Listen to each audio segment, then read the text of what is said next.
Good morning students. आज हम start करने जा रहे हैं एक्सरसाइज 1.2 क्लास 9 चैप्टर 1 की सेकेंड एक्सरसाइज है। चैप्टर का नाम है नंबर सिस्टम।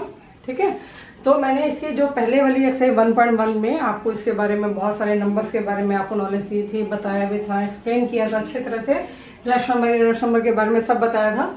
तो आज हम उसके आगे की तरफ कंटिन्यू कर रहे हैं, इसके क्वेश्चंस को सॉल्व करेंगे जिससे कि आपको इसके बारे में नॉलेज हो जाए। ठीक है, तो मैं आपको इसका फर्स्ट क्वेश्चन बताती हूँ जो कि आपके नीचे स्क्रीन पे अभी आ रहा होगा। फर्स्ट क्वेश्चन क्या है कि आपको बताना है कि क्या ये नंबर जो है वो स्टेटमेंट्स जो है वो सही है या गलत है। तो पहला क्वेश्चन आपका क्या था? पहला क्वेश्चन आपका कि every irrational number is a real number. क्या सभी इरेशनल नंबर जो होते हैं वो रियल नंबर होते हैं? यस। आपको जो फर्स्ट 1.1 से मैं बताया था, आपको क्या बताया था मैंने कि रैशनल नंबर्स की कैटेगरी में दो तरह के नंबर आते हैं। रियल नंबर की कैटेगरी में रियल नंबर की कैटेगरी में दो तरह के नंबर आते हैं, rational number and irrational number. It means every irrational number is a real number, क्योंकि रियल नंबर जो होते हैं combination of rational plus irrational, rational plus irrational, ये दोनों के दोनों जो होते हैं वो रियल नंबर की कैटेगरी में आते हैं।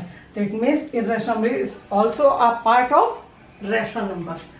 सेकेंड पार्ट में इसके क्या है कि every point of the number line is in the form of root M, where M is a natural number. जब आप नंबर लाइन ड्रॉ करते हैं तो उसके अंदर जितने भी हमारे नेचुरल नंबर हैं, फॉर एग्जाम्पल जैसे मैंने एग्जाम्पल दिया था, मान लो √4 है या √5 है या √6 है, तो क्या आप इसको शो कर सकते हैं? जो नंबर लाइन पे जितने भी पॉइंट्स होते हैं वो रूट के फॉर्म में आप शो हो जाते हैं, तो क्या वो सारे के सारे नेचुरल नंबर होते हैं? नो, क्योंकि ये तो इसको नेचुरल नंबर हम निकाल लेंगे, 2 आ जाएगा। ऐसे अगर √9 होगा तो मेरे पास 3 आ जाएगा, तो ये तो नेचुरल नंबर है। लेकिन अगर कोई भी नंबर माइनस में होगा तो क्या वो नेचुरल नंबर होगा? नो। कोई भी नंबर नेगेटिव नंबर जो होते हैं वो नेचुरल नंबर में नहीं आते हैं, सिर्फ पॉजिटिव नंबर ही नेचुरल नंबर में आते हैं। नेगेटिव नंबर जो होते हैं वो नेचुरल नंबर में नहीं आते हैं। तो नंबर लाइन पे जितने भी हम शो करते हैं, रूट शो करते हैं, वो क्या नेचुरल नंबर होते हैं? तो इट मीन्स नो। ठीक है, ये हमने फॉर एग्जांपल आपको बता दिया।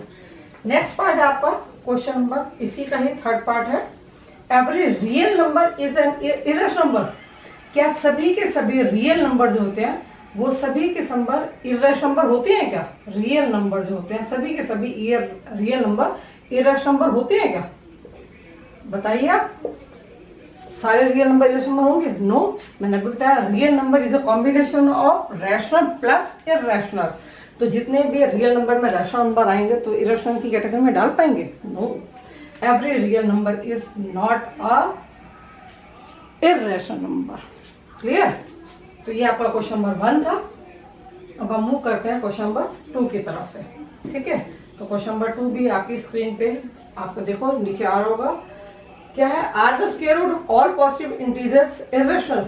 क्या हम जितने भी स्क्वायर रूट निकालते हैं पॉजिटिव इंटीजर्स का, क्या वो सबके सब इरेशनल है? नहीं। फॉर सेम थिंग, √3 इरेशनल है, √2 इरेशनल है, √4 इरेशनल है? No, √4 is not irrational, that is rational. कैसे? मैंने आपको बताया था कि √4 जो होता है हम उसको √2 इंटू में 2 लिख सकते हैं, और 2 जो होता है वो स्क्वायर रूट से बाहर आ जाता है, तो that is a rational number. √9 है, ये क्या होता है? ये 3 के इक्वल होता है। √16 जो होता है वो किसके इक्वल होता है? 4 के इक्वल होता है, तो ये रैशनल नंबर है, इरेशनल थोड़ी है। ठीक है, तो इसका मतलब एवरी जो आपके पास every square root of a number is not a irrational number. उसमें कुछ रैशनल भी होती है और कुछ इरेशनल भी होते हैं। ठीक है, क्वेश्चन नंबर 3, ये तो सारे जनरल नॉलेज के क्वेश्चन थे। जो मेन क्वेश्चन है आपका क्वेश्चन नंबर 3 है। ये दोनों क्वेश्चन तो रिलेटेड थे जो आपने रैशनल और इरेशनल के बारे में पढ़ा है अभी पिछले एक्सरसाइज में, वो थे। क्वेश्चन नंबर 3 जो that is the main question of this exercise, वो क्या है कि आपको √5 को शो करना है, √5 ऑन द नंबर लाइन। √5 को नंबर लाइन पे शो करना है। क्लियर? आपको √5 को नंबर लाइन पे शो करने के लिए क्या करना पड़ेगा? आपको पाइथागोरस थ्योरम याद करनी पड़ेगी। याद है आपको? सबसे पहले तो बाय पाइथागोरस में क्या था, आपको अगर याद होगा तो उसमें ये सबसे पहले बात तो ये थ्योरम हमारी एप्लीकेबल किस पर होती है? सिर्फ राइट ट्रायंगल पर एप्लीकेबल होती है। राइट ट्रायंगल मीन्स जिसमें एक एंगल जो होता है वो 90 डिग्री का होता है। जो 90 का एंगल होता है उसके बिल्कुल जो सामने वाली साइड होती है उसको बोलते हैं, हम क्या बोलते हैं? हाइपोटेन्यूज। क्लियर? नीचे बेस होता है क्योंकि जमीन है हमारी, और दिस वन इज जो बिल्कुल स्ट्रेट खड़ा है दैट इज परपेंडिकुलर होता है। ये आपने ऑलरेडी पढ़ चुके हैं 7th 8th में। तो पाइथागोरस थ्योरम के लिए राइट ट्रायंगल होना कंपल्सरी है। बेस नीचे की तरफ होता है, स्टैंडिंग में जो होता है वो परपेंडिकुलर है, और जो इन दोनों के बीच में राइट ट्रायंगल के एंगल के सामने वाली जो साइड है, ये सीधी सी निशानी है, opposite side of right angle is hypotenuse. That is the greater side of this triangle. ठीक है? तो इसमें हमने एक थ्योरम पढ़ी थी कि हाइपोटेन्यूज की वैल्यू क्या होती है? That is equal to base square plus perpendicular का स्क्वायर। अगर मैं यहाँ से स्क्वायर हटा दूंगी तो ये बन जाएगा, यहाँ पे ये रूट बन जाता है। क्लियर? ये स्क्वायर दूसरी साइड जाएगा, स्क्वायर रूट बन जाता है बाय ट्रांसपोजिंग। ठीक है? अब मुझे √5 की वैल्यू निकालनी है, तो सबसे पहले 5 को तो देखो मैं नंबर लाइन पे ड्रॉ कर सकती हूँ, लेकिन √5 को नंबर लाइन पे ड्रॉ करने के लिए मुझे थ्योरम का पढ़ना बहुत जरूरी था। तो √5 को जब मैं नंबर लाइन पे ड्रॉ करूंगी तो मुझे उसमें एक बताना पड़ेगा कि मेरे पास बेस क्या है और परपेंडिकुलर क्या है। तो आप कोशिश करेंगे जब भी आप जैसे √2 है मुझे डिफाइन करना है, तो √2 को मैं क्या करूंगी? बेस भी 1 ले लेती हूँ और परपेंडिकुलर भी 1 ले लेती हूँ, क्योंकि 1 का स्क्वायर और 1 का स्क्वायर क्या होगा? 1 का स्क्वायर क्या होगा? 1, और इस 1 का स्क्वायर क्या होगा? 1। तो ये बन जाएगा 1 + 1 2 बन गया। यानी बेस भी मुझे 1 सेंटीमीटर लेना है और परपेंडिकुलर भी 1 सेंटीमीटर लेना है। ठीक है? अब ऐसे मुझे अगर √3 ड्रॉ करना होगा, आपको कोई भी आ सकता है, जरूरी नहीं √5 हो, आपको कोई भी आ सकता है। √3 को आपको बताना है कि √3 कैसे आएगा। तो √3 के लिए आपको क्या करना पड़ेगा? हमें क्या करना पड़ेगा? √2 + 1 √2 + √1, यानी पहले मुझे √2 ही ड्रॉ करना पड़ेगा। पहले √2 ड्रॉ करूंगी, तो √2 ड्रॉ करने के बाद मेरे पास जो आएगा उसके बाद मैं उसके ऊपर 1 सेंटीमीटर ड्रॉ कर दूंगी और से एग्जैक्ट है। तो मैं आपको करके बताऊंगी। अगर आपका √4 आता है तो √4 मैंने बताया है 2 × 2, दोनों में से 2 बाहर आ जाएगा। √5 जो कि आपका मेन क्वेश्चन है इस एक्सरसाइज का, √5 के लिए क्या करना है? √4 नहीं करना आपको, √4 भी कर सकते हैं आप, उसको दो तरह फॉर्मूला √4 + √1 कर सकते हैं। √4 के लिए मैंने आपको क्या बताया था कि आप 2 × 2 होता है, तो 2 का स्क्वायर हो गया + 1 का स्क्वायर हो गया, यानी आप बेस पे ले जाएंगे 2 और परपेंडिकुलर लेंगे 1। आप हमेशा जब भी रूट में ड्रॉ करें, आप हमेशा ये चीज को दिमाग में बिठा के चलें कि परपेंडिकुलर पे आपको 1 ही लेना है, 1 के अलावा परपेंडिकुलर पे आपको कुछ लेना। बेस आपका 1 भी हो सकता है, बेस आपका 2 भी हो सकता है, तेरा 1 भी हो सकता है, बेस 2 भी हो सकता है, बेस 3 भी हो सकता है, बेस 4 भी हो सकता है, कुछ भी हो सकता है, लेकिन परपेंडिकुलर आप हमेशा ही 1 लेंगे। तो उसको कैटेगराइज जब भी करेंगे तो परपेंडिकुलर पे आप 1 ही लेंगे। क्लियर? तो ये तो सिर्फ आपको समझाया मैंने, ड्रॉ नहीं किया। अब हम ड्रॉ करते हैं। तो ड्रॉ करने के लिए आपको क्या करना है? सबसे पहले आपको एक नंबर लाइन ड्रॉ करनी है। ठीक है? नंबर लाइन पे आप कहीं पर भी एक 0 डालेंगे, उसके बाद क्या है 1 2 3 4 5 राइट साइड जाएंगे, और नेगेटिव साइन जो होते हैं आपके लेफ्ट साइड होते हैं, 0 से 2 के लेफ्ट साइड पे होते हैं। अब अगर मुझे √2 ड्रॉ करना है तो सबसे पहले मैं क्या करूंगी? √2 ड्रॉ के लिए 1 + 1, यानी मुझे बेस भी लेना है 1 और परपेंडिकुलर भी क्या लेना है 1। और मैंने आपको बोला है परपेंडिकुलर पे आप हमेशा 1 ही लेंगे। यू शुड रिमेंबर इट कि दैट इज कंपल्सरी, अगर आप चाहते हो कि इजिली से आपसे क्वेश्चन सॉल्व हो जाए। तो ये सब के सब 1 सेंटीमीटर का गैप है, यानी 1 सेंटीमीटर 1 यूनिट। क्लियर? ये 1 यूनिट है, ये भी 1 यूनिट 1 यूनिट 1 यूनिट, और 0 से अगर हम इसको काउंट करेंगे तो ये 1 सेंटीमीटर हो गया, ये 2 सेंटीमीटर 3 4 5 दिस वन। अगर आपके पास ये खाली 2 होता सिर्फ होता तो हम ये बता देते हैं दैट इज 2 3 4, लेकिन ये रूट में है तो अब आपको अपनी हाथ में कंपास लेनी है। ठीक है? और जैसे जैसे मैं बोलती जाऊंगी वो स्टेप्स को ध्यान में रखना और वैसे ड्रॉ करना है। तो मेरे पास कंपास नहीं है, मैं हाथ से पूरी कोशिश करूंगी इसको ड्रॉ करने की। सबसे पहले बेस पे 1 लेना है, तो ये मेरे पास बेस ऑलरेडी 1 है। क्लियर? ये 1 है, उसके बाद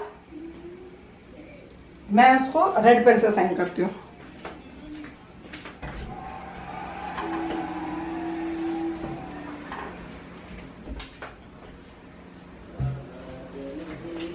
ये देखिए मैं इसको रेड पेन यूज कर लेती हूँ। यहाँ पे ये हो गया मेरे पास बेस, ठीक है, 1 यूनिट बेस हो गया। अब क्योंकि ये परपेंडिकुलर है तो परपेंडिकुलर पे 90 का एंगल होता है, तो आप अपने डी से ध्यान से जो आप यहाँ पे 1 सेंटीमीटर ही ड्रॉ करेंगे, अपना स्केल यूज करेंगे और डी से 1 सेंटीमीटर की ये लाइन ड्रॉ करेंगे इसके ऊपर। क्लियर?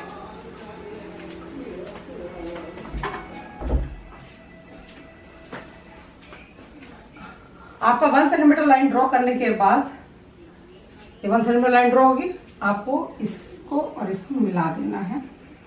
बाय स्केल से, हाथ से नहीं मिलाएंगे, स्केल से ही मिला देंगे। क्लियर? ये देखिए यहाँ पे 90 का एंगल आ रहा है। यहाँ पे इसका नाम ओ रखा हुआ है, इसका नाम मैं रख देती हूँ ए।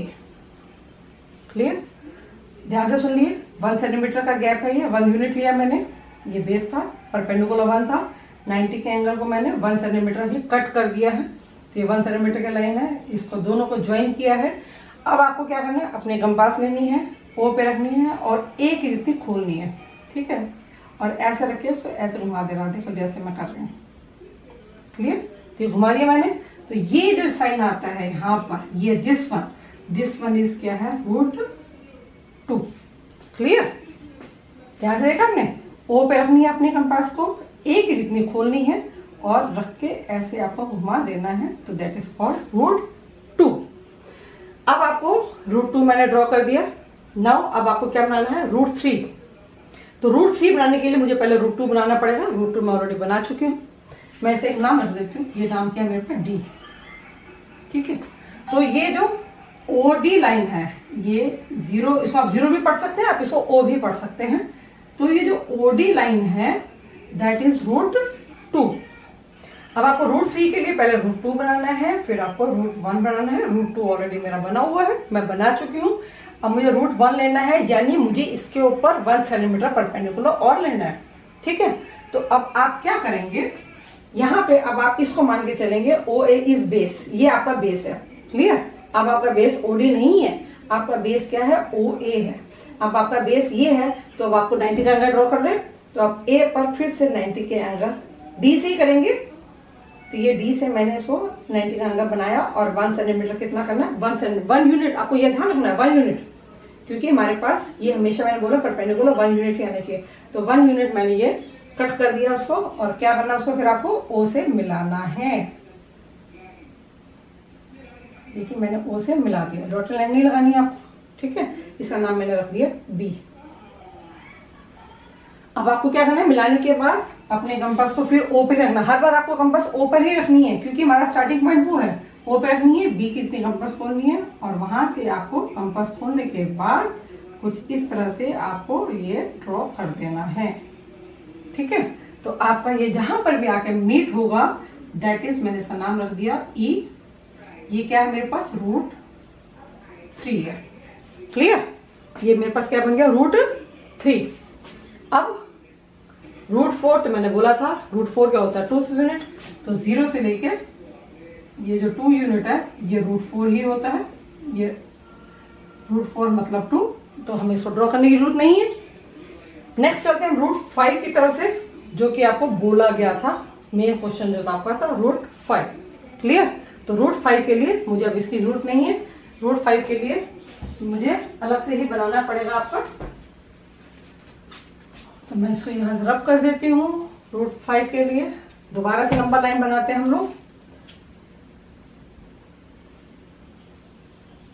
सेम 0 1 2 3 4। क्लियर?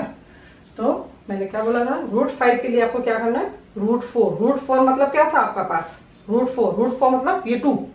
क्लियर था? ये देखो 2 का स्क्वायर, यानी 2 लेना है, यानी आपको बेस लेना है 2 और परपेंडिकुलर लेना है 1। तो आपको ये है आपका बेस, 0 से लेके ये 2 तक, ये हो गया आपका पास, क्या हो गया, ये हो गया बेस आपका, ये बन गया आपका 2 का स्क्वायर। अब आपको क्या लेना, परपेंडिकुलर के लिए मैंने आपको क्या बताया था, यहाँ पे आपको डी से 90 का एंगल बनाना है और उसको कितना कट करना है, 1 centimetre. Be remember every time you have to cut it 1 centimetre most probably. कोशिश पूरी करनी कि बन ही लें आपको, क्योंकि आपके लिए इजी रहेगा। उसके बाद क्या करना, ये 90 का एंगल मेरा बन चुका है। अब मैंने आपको क्या बोला था, आपको 0 से मीट करना है। इसका नाम मैंने 0 रखा हुआ है, तो इसको मीट करेंगे 0 से। ये मैंने 0 से मीट कर दिया, क्लियर। इसका नाम मैंने क्या रख दिया, A। हो गया मीट आपका। अब आपको क्या करना है, अपने कंपास को 0 पे रखना है और A की जितनी कंपास खोल के इसको मिला देना है। ये जहां पर भी जाके लाइन को मिलेगी दैट इज क्या बन जाएगा आपका, मैंने इसका नाम रख दिया D या B, दैट इज क्या है आपका √5। हो गया ना इजी, आपको समझ में आया। दोबारा से सुन लेंगे आप। √5 बनाने के लिए आपको √4 बनाना है। √4 का मतलब होता है 2 का स्क्वायर। तो मैंने नीचे देखिए बेस 2 ही लिया है, तो आपको मैंने ऐसे कैटेगराइज कर दिया। आपको 2 का स्क्वायर प्लस 1 का स्क्वायर। 2 का स्क्वायर है आपका बेस, ये देखो बेस, और परपेंडिकुलर का स्क्वायर क्या होता है 1, यानी बेस आपको 2 लेना है। ऊपर 90 के एंगल को 1 पे कट 1 सेंटीमीटर लेकर उसको कट करना है, 0 से मिला देना है आपको, और यहां से OA जितनी कंपास खोलनी है और इसको ऐसे मिट कर देना है, दैट इज √5। क्लियर। तो ये आपका √5 बन गया है। और इसी तरह से अगर आपको √6 भी बनाना है, मान लो अब आपको √6 बनाना है, ठीक है, √6 बनाना है, तो √6 के लिए क्या बनाना पड़ेगा, पहले √5 करना पड़ेगा, फिर √1। √5 मेरे पास बन चुका है, ठीक है। तो मैं क्या करूंगी, यहाँ पर फिर से 90 का एंगल बनाऊंगी। मैंने क्या बोला था, जब आप √5 बनाएंगे तो आप सोचेंगे यही बेस आपके पास, क्लियर। आप उसको भूल जाएंगे, ये बेस है। आपको इसके बाद ये को मैं थोड़ा इधर लिख देती हूँ क्योंकि बीच में एडजस्ट नहीं हो रहा। यहाँ पे आपको 90 का एंगल बनाना है। 90 का एंगल कैसा बनेगा, बिल्कुल स्ट्रेट, और इसको कितना कट करना है, मुझे 1 सेंटीमीटर कट करना है। तो 1 सेंटीमीटर मैंने कट कर दिया। 1 सेंटीमीटर इसको मिलाना किससे है, O से मिलाना है। ये मिल गया आपका, नाम रख दिया मैंने B। आपको कंपास कितनी खोलनी है, OB इतनी खोलनी है। OB इतनी खोल के क्या करना है, उसको ऐसे मिला देना है डॉटेड लाइन में ही। तो ये मेरा पास यहाँ पे क्या आ गया, दिस वन क्या है, E पॉइंट जो है वो √6 आ गया, क्लियर। ऐसे अगर आपको √7 जाना है तो सेम थिंग, फिर √6 प्लस √1, यानी आपको √6 बनाना पड़ेगा। √6 बन चुका है। फिर आप इसको बेस मानेंगे, इसी को बेस मानेंगे। यहाँ पे फिर 90 का एंगल बनेंगे और 1 सेंटीमीटर उसको कट कर देंगे। ये 90 का एंगल आ गया, 1 सेंटीमीटर कट कर दिया। इसको फिर मिलाया मैंने, मिलाने के बाद F पॉइंट आ गया। OF जितनी कंपास खोलेंगे, कंपास खोलने के बाद आप इसको ज्वाइन कर देंगे। ये कहीं ना कहीं यहाँ पर आके मीट हो जाएगी, तो ये पे क्या बनेगा, √7। ऐसे ही √8। तो सिमिलरली आपको जैसे जितने भी रूट में जाना है, सबसे पहले आप उसके फैक्टर बना लीजिए। ऐसे आपको पता चल जाएगा कि आपको कितना सेंटीमीटर नीचे लेना है, ठीक है। तो √9 का मतलब होता है आपके पास क्या होता है, √9 का मतलब तो 3 होता है। तो 3 से और 2 के बीच में सारे रूट आएंगे, √5 भी, √5, √6, √7, √8। इस सब के सब 2 और 3 के बीच में आएंगे। 2 और 3 के बीच में आपके रूट आएंगे √5, √6, √7 और √8। ये सब के सब 2 और 3 के बीच में एग्जिस्ट करेंगे। और √9 से बढ़ा जाएगा √10। तो √10 के लिए फिर आप क्या करेंगे, आपको बता, मान लो √10 आ जाता है आपके पास, तो क्या करेंगे आपको, अगर आपके पास √10 आ जाता है तो √10 के लिए क्या करेंगे, आपको √9 बनाना है प्लस √1। √9 का मतलब क्या था, 3 का स्क्वायर प्लस 1, यानी तब आपको 0 से लेकर 3 को 1 यूनिट मानना है। 3 के ऊपर